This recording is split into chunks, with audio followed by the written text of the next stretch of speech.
Inuubos mo lang pera mo sa pagpapaganda. Anak, hindi maintindi. Ano? Hindi ko iniintindi yung anak ko?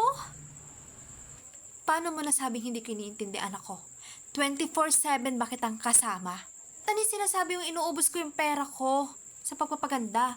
Haler, mukha lang akong may pera pero wala talaga akong pera. Haler, inborn na talaga tong mukha ko at alam ko naman sa sarili ko na maganda ako. Out. Pero hindi ko alam inside. Pero tama ka naman nga. May ginagamit din naman akong pampaganda pero hindi sapat para maglustay ng pera. Bago pa ako mainis sa inyo, ay ipakita ko na lang sa inyo kung anong ginagamit ko talaga. Para naman hindi nyo ako mapagbintangan na ako yung nagpapaganda lang, tapos pinababayaan ko ang aking anak. O ito yung ginagamit kong sabon. 5 piraso pa akong Kojic.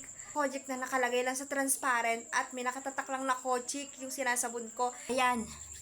Step sabon. Hindi na ako mga nagto-toner. Ano ba? Gastos lang yon. Diyos ko po. Pinababad ko lang yan ng 3 minutes bago ko banlawan. O ayan, kapag hilamos na ako. Wala nang pahid-pahid dyan dahil doon naman tayo sa second step. Hanggang third step lang naman yun eh. Kita nyo, ice, yellow sa Tagalog. Di yan. Alam nyo ba kung anong purpose ng yellow sa mukha? Pampasara ng pores yan.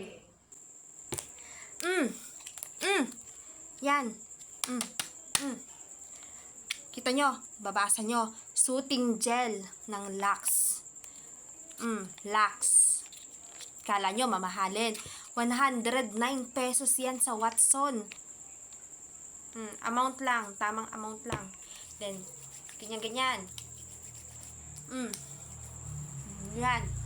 Ganyan nyo lang sa Pestlock nyo. Siyempre kasama lagi ang leeg para pantay. O, tapos na. Good night.